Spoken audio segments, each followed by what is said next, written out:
Assalamualaikum and a very delightful day I wish to Miss Aida and everyone who are watching this video.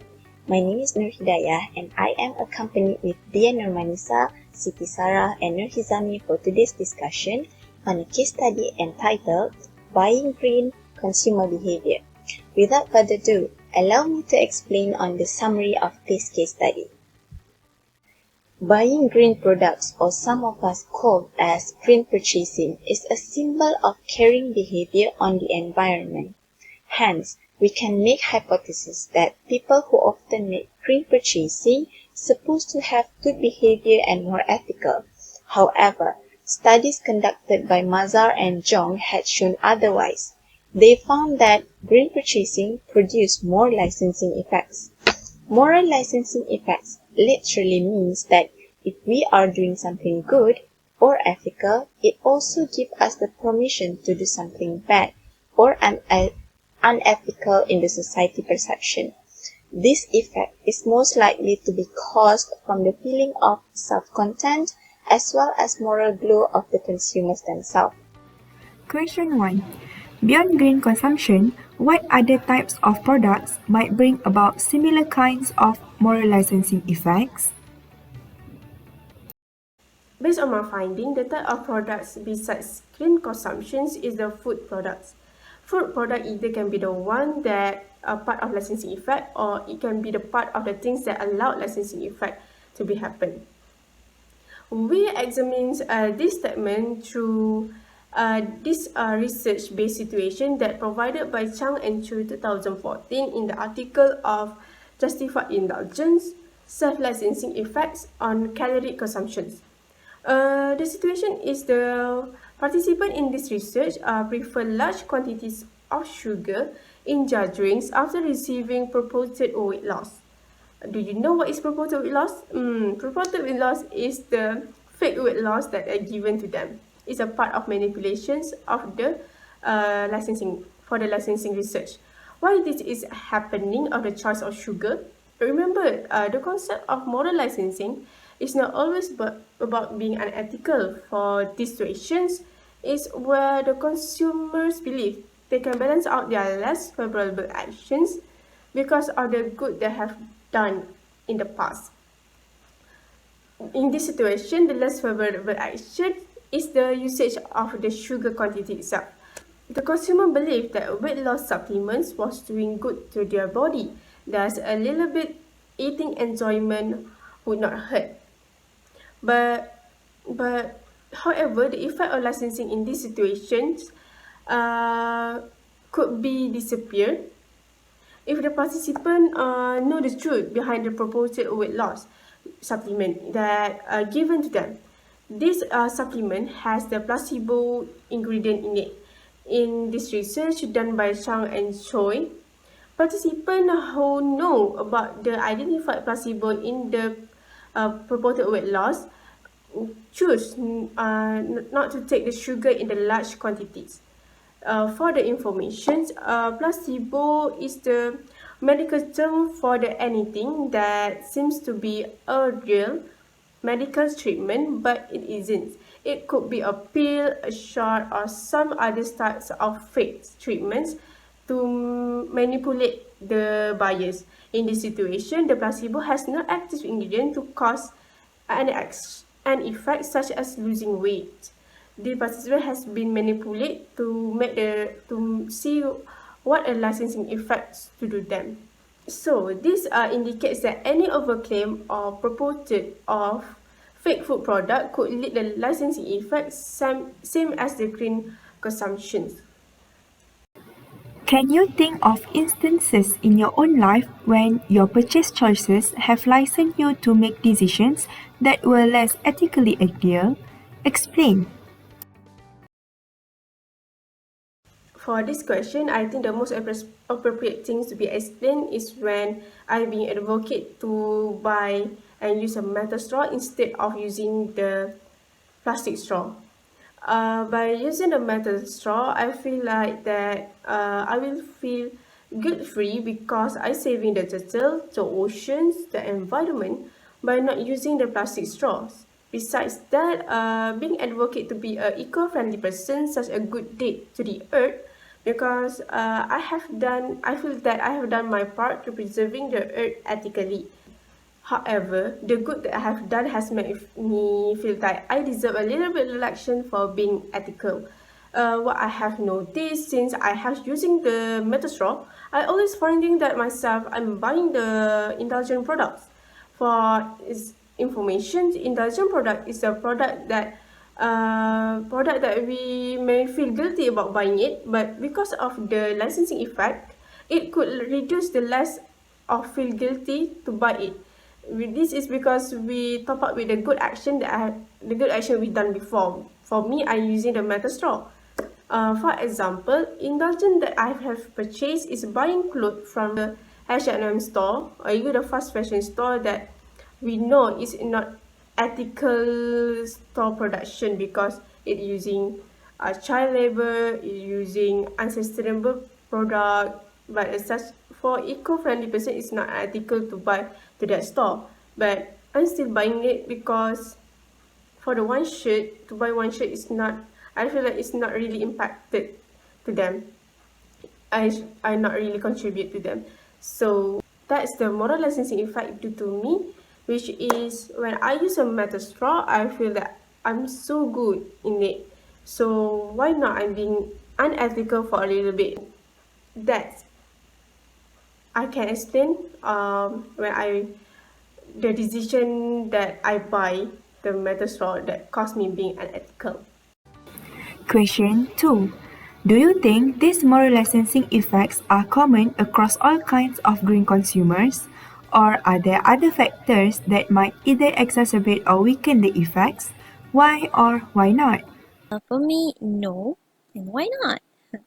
Because, like my friend has explained before, right?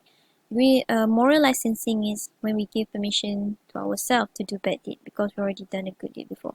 So I think it's like as long as you don't have this moral licensing in yourself, I think it's not common across all kind of green consumers. Like for example, if you sincerely want to help someone, you will not expect something in return, right? So it's the same thing. Like if you sincerely want to be green consumers, like, oh, I sincerely want to do this because I want to save the planet, right? Then I don't think moral licensing will be embedded in yourself. No. Okay?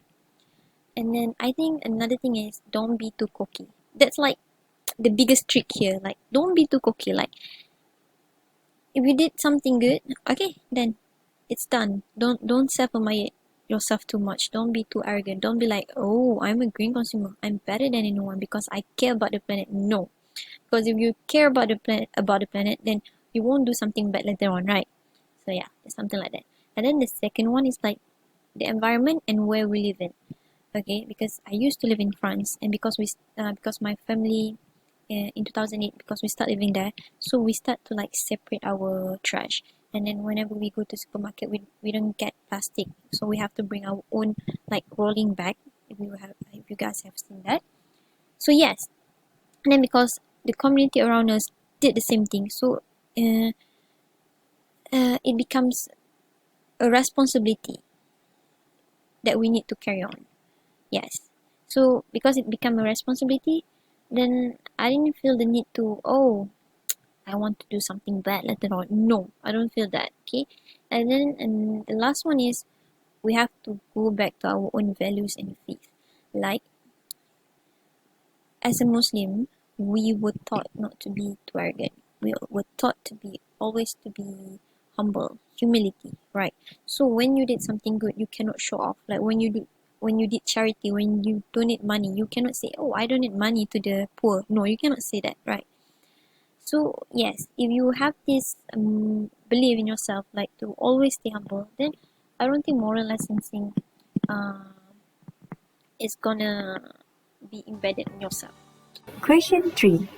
The authors of the study, Maza and Zong, initially thought green consumption would have a positive spillover effect and encourage positive behaviors. Why do you think they found the opposite? If you read the article, one of the research, they found out that customers who bought their own reusable bag are more inclined to buy indulgent products later on. That is because, they think that they did something good, right? So they think like I can give myself a little credit and I can like buy something unhealthy like ice cream, snacks, like to reward myself, something like that actually. But then the situation where the store who is the one that requires the customer to brought their own reusable bag, the customer's desire to buy indulgent products is not there. Well, that is because I think it's because they are forced to do it.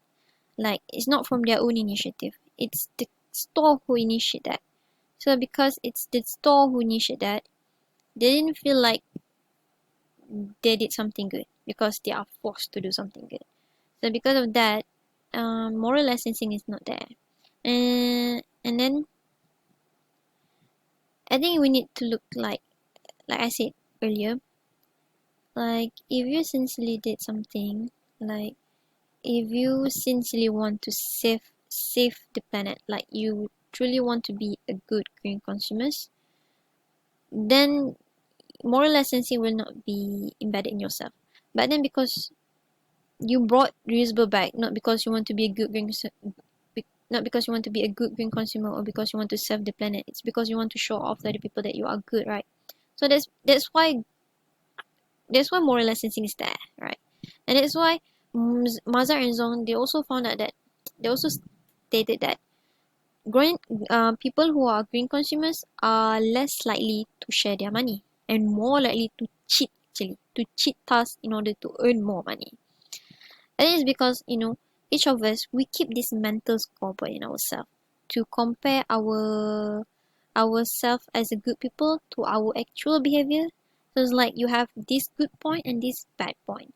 So like, oh, for example, you did 10 good deeds today. You did 10 good deeds today. Like, I don't know, you help someone, you didn't need something, you make charity. Like, so because of that, you think like, oh, I did I did 10 good things today. So I have 0 bad point today.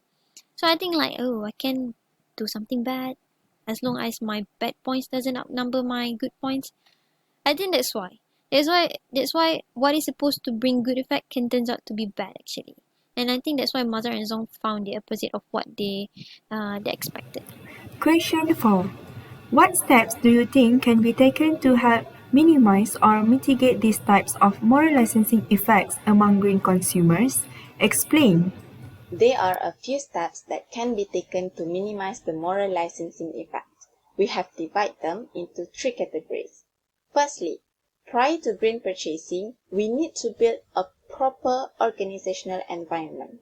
By creating surroundings where everyone is truly care about the environment, such value is absorbed and will be developed as a culture in the society. Studies conducted by Mazar and Zhong had shown that people who are forced to bring reusable bags to the store are more likely to choose green products compared to those who bring the bags willingly.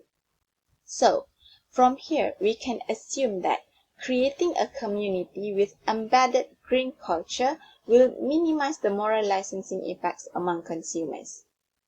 Secondly, during the process of green purchasing, discounts should be provided for green bags users. Even a proper society had been developed, there is no guarantee that no one will cheat. Some of the consumers will still choose to buy conventional and unhealthy foods. Giving discounts to greenbacks users will somehow trick their mind to subsequently follow the green purchasing campaign and go for natural products instead of conventional one. Lastly, incentive for healthier foods also could be given as a post-purchasing step to minimize the moral licensing effect. Consumers may not be persistent in their behavior to support the green purchasing campaign. If there is any incentive given to consumers for them to buy healthy food, they may go for natural products to save their budget instead of buying the unhealthy foods. Last question. If you were the brand manager for green product, for example an organic food item or an energy efficient appliance, how will you go about marketing the product knowing these licensing effects were possible? Licensing effects is a post-purchase effect which are moderated by environmental identity.